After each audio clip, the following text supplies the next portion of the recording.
We just getting started, baby. Did anybody see what Mr. Wardell Steph Curry did to the Portland Trailblazers? They were nobodies. They beat the Giants. Trash. They beat the Broncos. Trash. If you ever watched Dragon Ball Z, my man's was Super Saiyan. I couldn't wear this until we actually caught a dub. And he did all of this damage in 36 minutes. Let that sink in. They beat the Eagles, trash. The Cowboys, trash. The Bengals, trash. The Jaguars, trash. Yes, ladies and gentlemen, you heard it here on Robs2Cents. Let's wait for some people to come on in.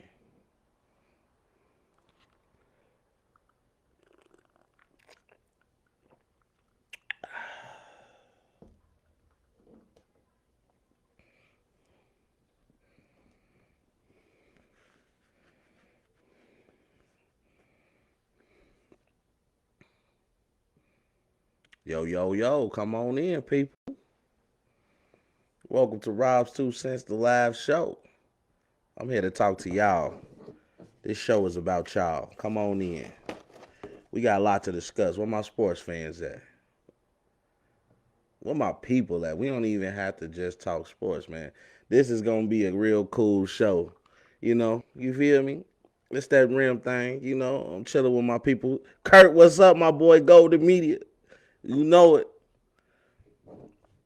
Let's go. Want a few more people in here. I hope y'all like the banner. Peep the banner. We over here talking.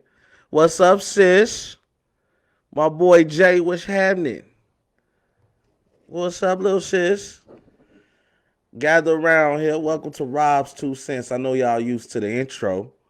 About to talk a little nonsense. But like I say, this is a chill show. I'm not on the professional side tonight. We got our rim.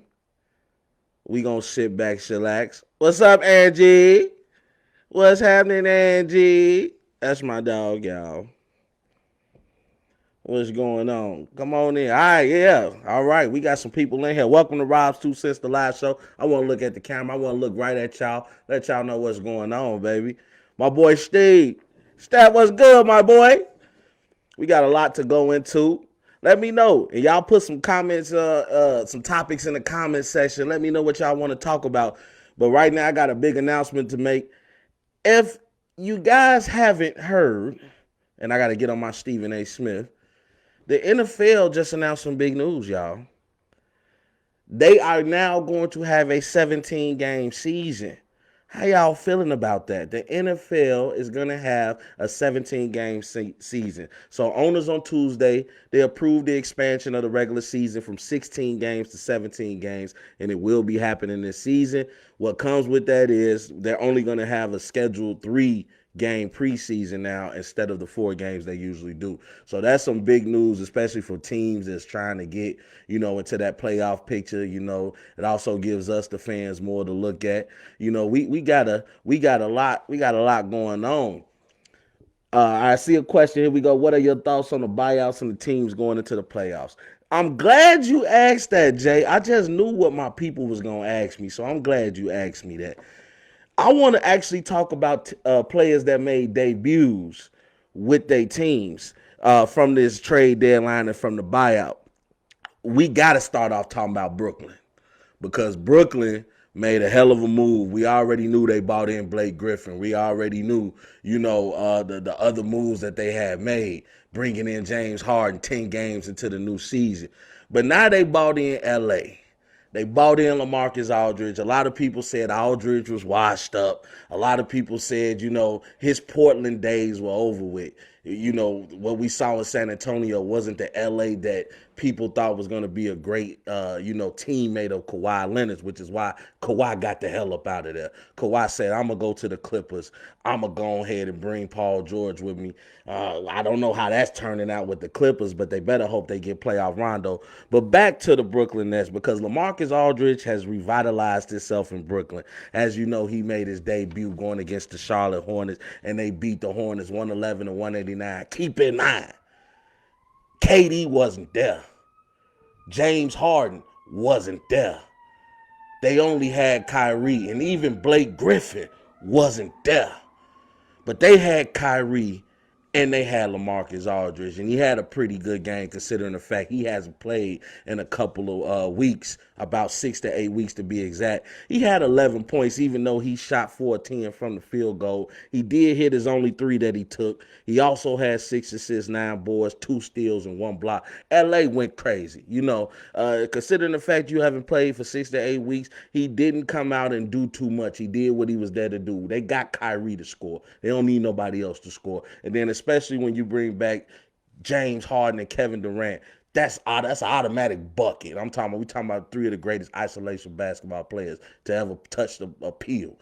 But LaMarcus Aldridge can also play. And I told y'all, if y'all watched my last show on Robs2Cents, that LA and James Harden is going to be nasty in that pick and roll game. Even though James wasn't there, I just saw it happening with him and Kyrie. He's able to get his position in the post. He's able to body other defenders down there. And look, LA is just a ton. Not to mention he came in, got you 2 steals and a block. So he also going to bring a defensive aspect to Brooklyn that Brooklyn was very much lacking. But when you can outscore teams, you really don't have to worry about defense, right? Let me see.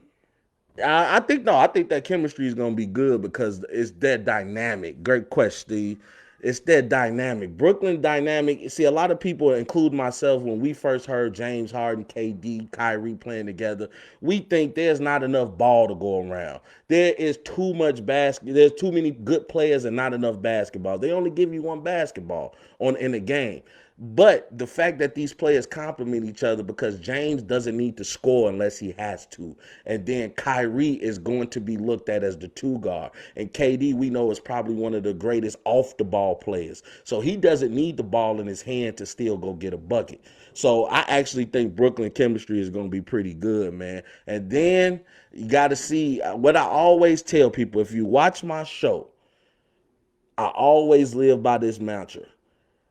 Yes, on other teams, I might have been washed up. But when you put me on a real team and I have a real chance to win a championship, I'm going to give you 120%. So the Blake is even dunking again, y'all.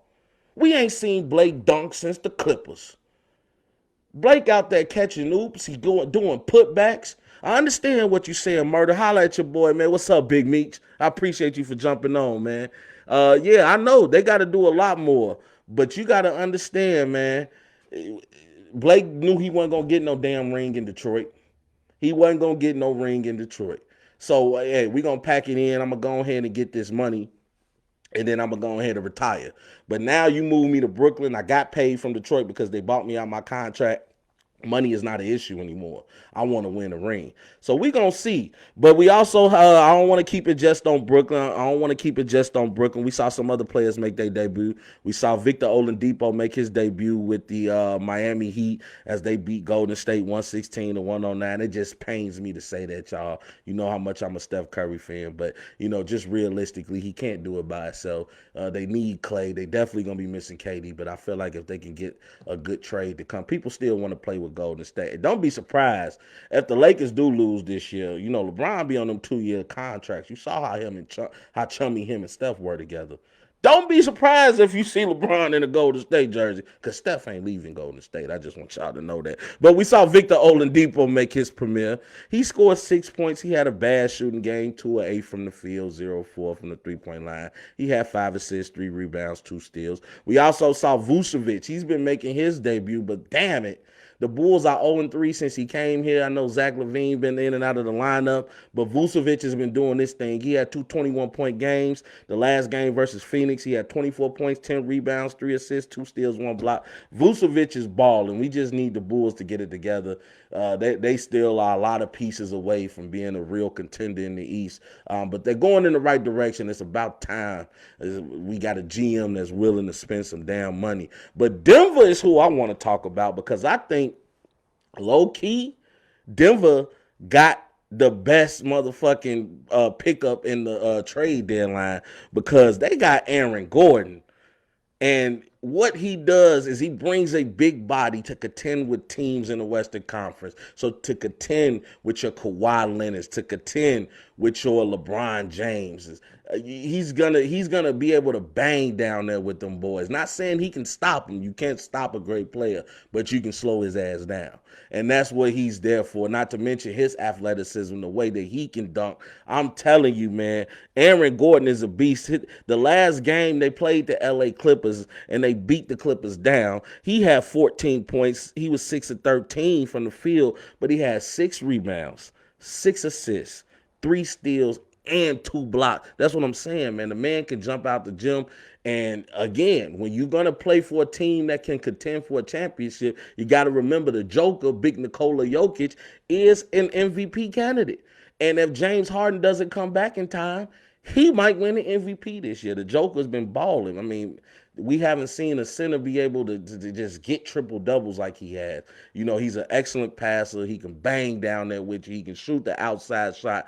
The Joker is your typical center in today's league. However, unlike most centers, he can actually get his own shot. So he can bang down there like a Joel Embiid. So, man, you got to give it up for the Joker. Denver is no joke, y'all. Oh, man. Hey, appreciate you, Rob, my boy. Rob, I appreciate you for coming in. Murder, you ain't never lying, man. We need a damn point guard, man. The Bulls, I definitely need somebody to facilitate. I don't think you want Zach LaVine out there trying to run point. You want him to go do what he do, and that's get buckets. He's a professional scorer. I told people about Norman Powell with Portland. I knew Portland was going to be a problem. They also 3-0 since Norman Powell got there. He had a great game against the Detroit Pistons, had 14 points, 3 steals, 2 blocks. But Andre Drummond wasn't who people thought he was going to be going with the Lakers, but I would just say it's only one game. The man ain't played since February 12th. That's a long time to not play professional basketball. And I don't know about this toenail thing that happened with him. I know he's going to be out the next game that the Lakers are going to be playing. So let's hope that, once AD and LeBron get back, they'll be able to get Drummond, into shape. Because that's a lot to ask of him. He's coming on his team to be a third or fourth wheel on the spoke, because you still can't forget about Dennis Schroeder. But now he comes into the Lakers, and now because LeBron and AD is not there, you're asking him to be number 1 or number 2. That's not fair, Andre Drummond. But I do think once AD and LeBron get back and they can get some chemistry with Andre Drummond, that's going to be a nasty team to contend with. So as far as who I have winning the West, I got the Lakers winning. If AD and LeBron is healthy. If they're not healthy, I'm going with Denver or Portland. Even though I like Phoenix, I still have to see some more of what they have to offer before I'm ready to put my eggs in a basket with Phoenix. But I would say that the Denver or Portland probably has the better chance of coming out the West. Right now I do got Joker over Embiid because Embiid is hurt and Joker is still putting up numbers. He's still doing what he has to do in order to keep his name relevant in this MVP conversation. So, yeah, I got the Joker. Go check that man numbers, man. The Joker is no joke. No pun intended. But also, too, man, we got to talk about this Mike Tyson fight because that's funny. Mike Tyson's supposed to be going against Evander Holyfield, supposedly. Now, they cannot come to an agreement on money, I'm assuming. But I want to know what y'all think. Do y'all think, now, first of all, I know these two guys are old, but let's look back at the Roy Jones Jr. fight. Mike Tyson looked like he was pulling punches. Let's be real. It looked like him and Roy Jones Jr. had a conversation before the fight, and Roy said, hey, bro, don't hit me in the face. You can hit me with some body shots, but just don't hit me in the face. Because it was some times Mike Tyson looked like, hey, he could have put Roy on his ass. But that was an eye exhibition fight. But you want me to be honest, you want to know what Robs2Cents is. If he at Holyfield go at it, Mike Tyson gonna be looking to knock that boy the fuck out. He gonna be looking to knock Holyfield on his ass because Holyfield, you got to remember, he holds 2 victories over Mike Tyson. I had to hit the Ribby real quick. He holds 2 victories over Mike Tyson. The first one, the round was stopped in the fight was stopped in the 11th round because Mike had that cut over his eye. Referee said no mas, get him up out of there. The second fight, you know what happened? He took a piece of his ear. He said he had to take a piece of his ear, and it was ludicrous. But Mike Tyson is gonna be looking to get some revenge and get a victory against Holyfield. And I'm telling y'all, boy, it's not gonna be pretty. It's not gonna be pretty because Holyfield ain't the same Holyfield from back in the day. And if he decide he want to use that big ass head to headbutt Mike Tyson gonna be looking to probably bite off his other ear. But yeah, man. Oh, you got Tyson. I got Tyson too. I don't think this is gonna be a pretty fight. Now, we don't know if it's gonna happen, but if it does happen, it was scheduled for May 29th, I believe. So be on the lookout for that. Got to give some love to a Chicago native. Juan Howard was named the AP College Coach of the Year as the head coach for the Michigan Wolverines. I know my sister-in-law, I love to hear that. Kim is all Michigan all the time.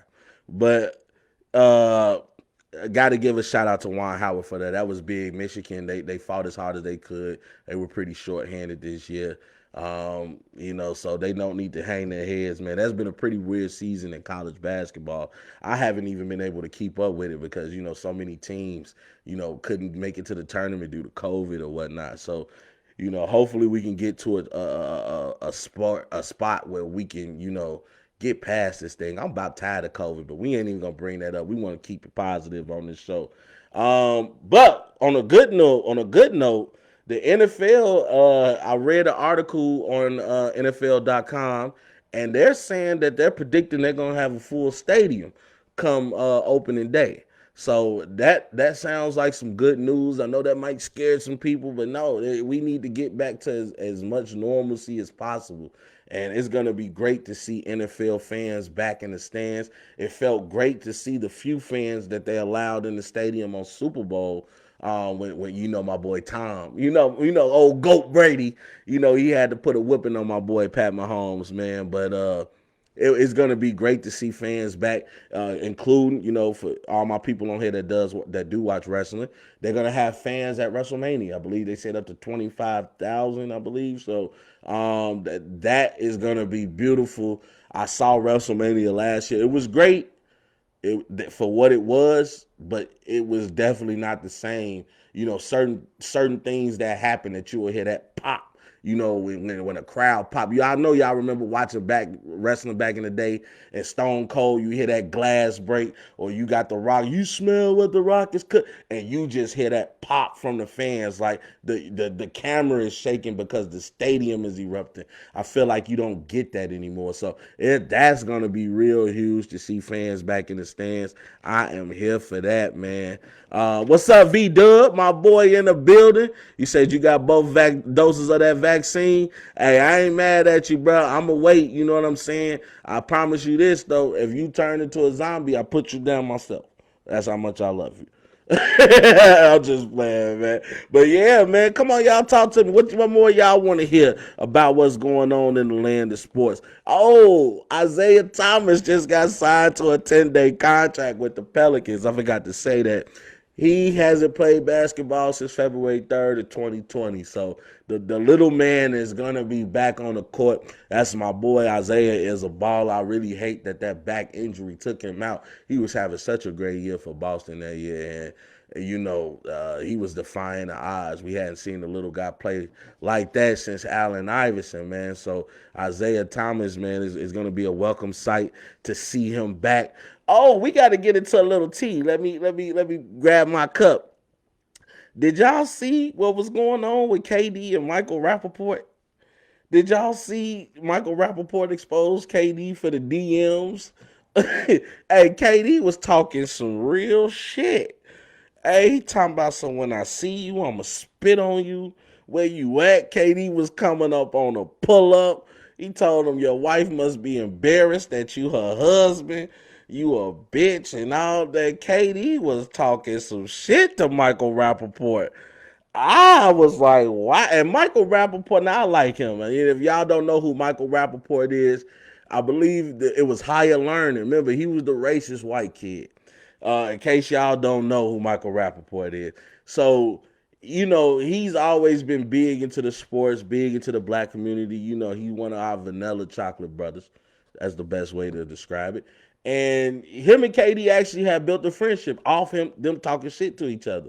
But Michael Rappaport has some things to say, about KD in terms of the Brooklyn Nets. A lot of people in the media have been saying KD scared of LeBron. All of them scared of LeBron, so they formed the Avengers to go against Thanos. And, so KD ain't took a kind of them words, man. And, Michael Rappaport, if you haven't seen him, you'll see him like on First Take sometime. You'll see him on Undisputed. He be talking out the side of his neck. So I'm pretty sure he said some shit to KD to garnish them comments, because you can tell KD was fucking responding back to shit he said, but Michael Rappaport had deleted it. What's up, family? What's up? Thank you. You showing love all the way from Hawaii. I appreciate that. Much love, family. Yes. Nice to see you, Ash. I appreciate you for joining the show. But yeah, back on topic, man. KD. KD started DMing Mike. Mike, hey, KD, like, you got all this to say about me. Why don't you come say it to me? And Michael Rappaport, like, you ain't gonna do shit, and woo, woo, woo. And KD, like, when I see you, I'm gonna spit in your face. I'm gonna beat you up where you at. Come meet me here. Because, Michael Rappaport from New York. KD plays from Brooklyn. Where's Brooklyn? In New York. So KD said, pull up, or I'll pull up. And Mike got so scared that this man went on Instagram, deleted his comments, mind you, and just posted everything that KD said. That was a snitch move, Mike. That wasn't cool. You supposed to handle that. You talking about because he spoke about your wife, you had to expose y'all conversation. Clearly, KD meant that to be a one-on-one with y'all. Regardless of what he was saying, he still came at you. He wasn't posting nothing publicly. So, you kind of showed your true colors there, man. You gotta be careful. See, a lot of people don't realize you can't talk to these NBA players, these football players, any way you want to. Even though we look on them on TV and some people, I don't know how, believe they're not real people. They are real people. KD grew up in a hood similar to my hood. These players grew up in hoods. You got to remember, just because you see them on TV and they smile on a Nike commercial, these still the same players that will beat your ass. They are 6'7", 6'8", 6'9". You do not, you see Dennis Rodman putting fingernail polish on. I bet you won't nobody say that shit to his face. He will beat your ass out here. Like, you got to remember, these are people. So you got to watch the way that you talk to people.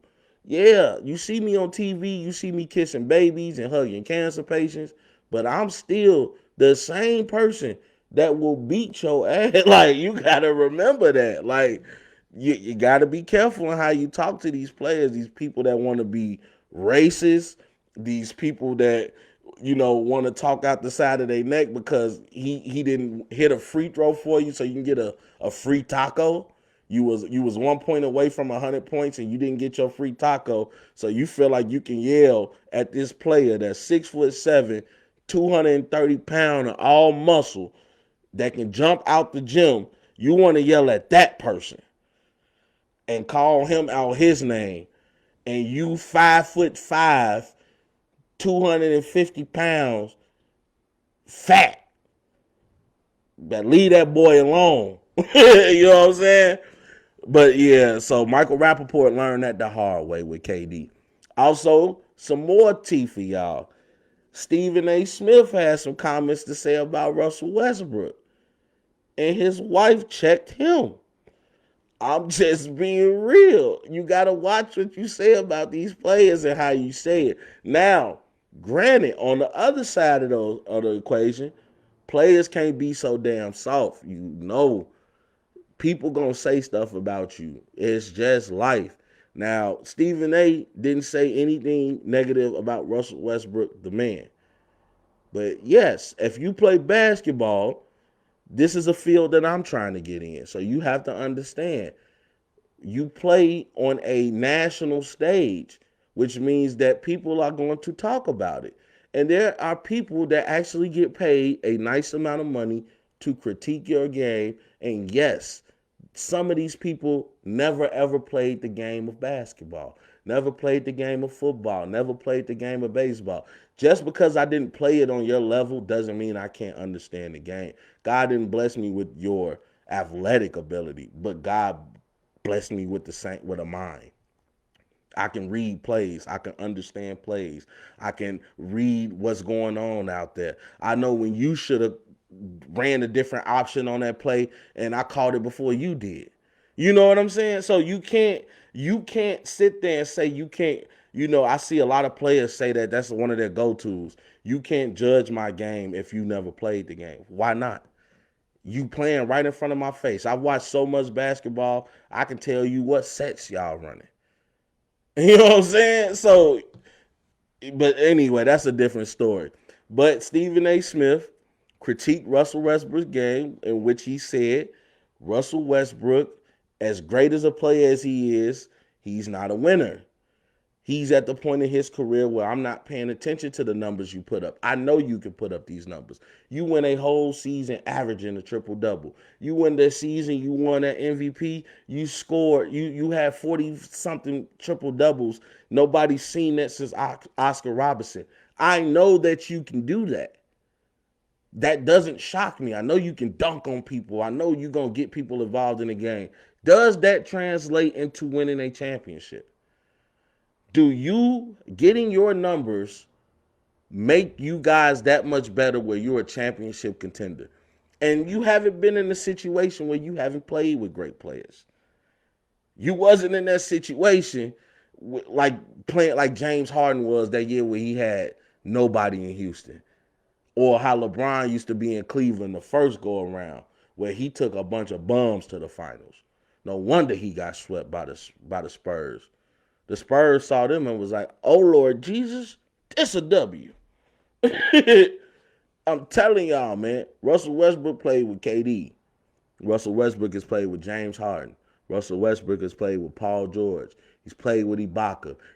And it's funny that all of those players minus Paul George got a ring. KD got 2 rings.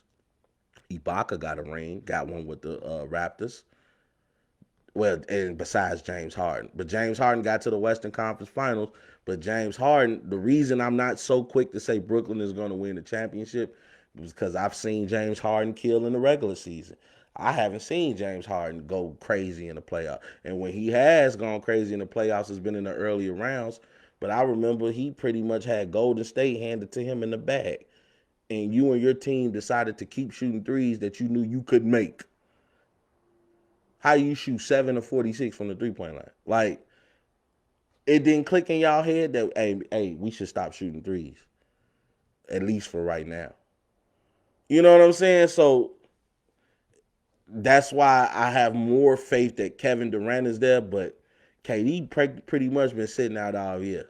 So how serious is that injury? Did he have to overcompensate because he had a torn Achilles? We don't know. But to get back on track with Russell Westbrook, so after Stephen A. made his comment, Russell Westbrook said he's a winner at life.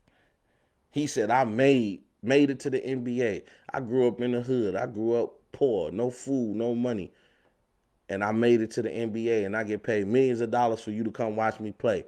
I made it in life. I'm a champion at life. We ain't talking about that. He never once said you weren't a great man and things that you did in your community or do for your community. He never questioned that.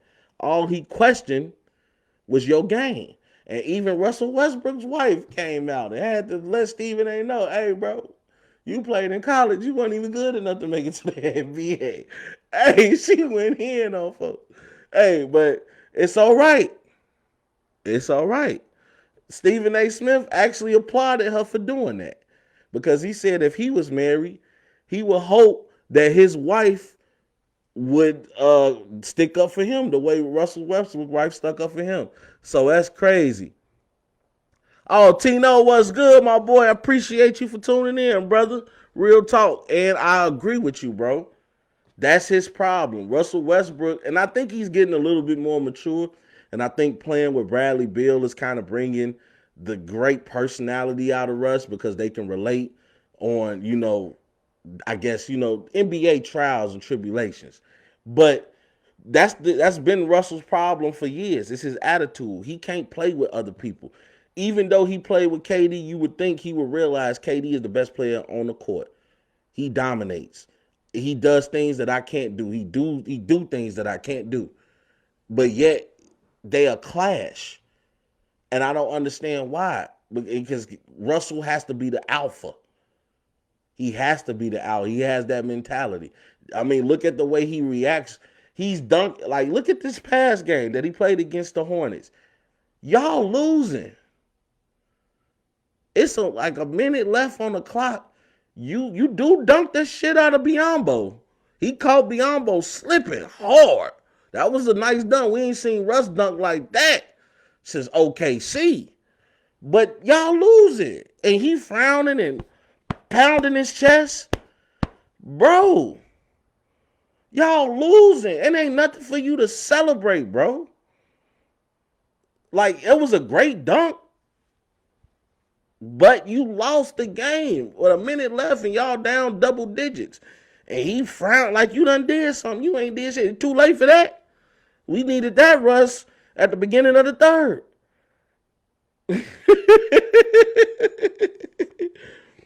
But, hey, man, I digress, man. These players have to stop being so sensitive. They got to understand that you're going to get talked about. That's just a part of life.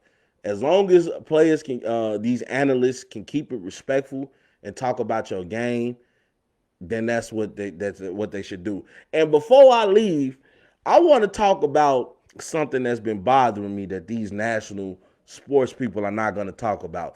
I want y'all to tell y'all friends to come into this live for this because this is something that I got to get off my chest. I never like to play the race game. That's not what I'm here for. That's not what I'm intending to do. And I need y'all to tell y'all friends to join in on this one because this is real. Because this is what ESPN, this is what Fox, even though I plan on working for these stations in the future, you got to say what's real. And what's real is Deshaun Watson has been in the news lately. And, it's been allegations of women coming out of nowhere, which it's just coincidental that this happened when he told Houston that he wanted to trade from this team. And Houston said, we're not going to let you go. And now all of a sudden, Houston's attorney or a friend of the owners that's an attorney has now got a bunch of women claiming that Deshaun Watson has, sexually, molested them or whatever, or, done some unwanted sexual actions towards them while they were there to give him a massage and whatnot. And first it started off with 3 women, then it went to 7, then it went to 12. I don't even know how many women have filed lawsuits against him. And I want to say this first before I go into anything. I do not blame the women. If he did indeed do that, then he needs to pay for his actions because you should never force yourself on a woman. And if a woman is claiming he did it, we just got to hope that she's telling the truth. And we got to investigate because that's what you have to do. No woman should ever be made forced to be do anything against their will. But all the media attention has been going towards Deshaun Watson. And you ain't lying, Tino, but you got to investigate. And women come out and say that happened to them, you have to investigate because it's some sick people out here. And I understand that. But we saw a white player. I don't even remember his name because that's how unimportant he was. But the fact that the NFL and all these sports networks swept that under the rug. They talked about it for like 2 days and the conversation was over with. This man had a black girlfriend. And I don't care if she was white. I don't care if she was Hispanic, Asian, whatever. He had a girlfriend. She just happened to be black. And he beat this woman, forced her throughout the relationship to do crazy shit, bow down to me, kiss my feet, feed me, and beat this woman within an inch of her life. And they swept that shit under the rug. Now you want to talk about what Deshaun Watson is doing, and I understand people want to make the argument he's a bigger name. People know who Deshaun Watson is, and you don't even know who the white guy named. It don't matter. They knew at the time. I think his name Chris Wheeler, something like that. I don't even want to say the wrong name because I don't want to discredit anybody's image. They need to say his name, and I don't even want to look it up because that story was so disgusting. But the fact that they talked, they talked about everything that's going on with Deshaun. They talked about this man for 2 days. Chad Wheeler, I appreciate it. I was close. I said Chris Wheeler. I knew it was something stupid like that. Chad Wheeler. Thank you, Jay. Chad Wheeler beat his girlfriend within an inch of her life. I'm talking about it was bad, y'all. It was disgusting. And you know how the media tries to play that game of when it's one of us, we're criminals. But when it's our counterparts, it's a mental disorder. It's a mental issue. He was crazy. He didn't know what he was doing.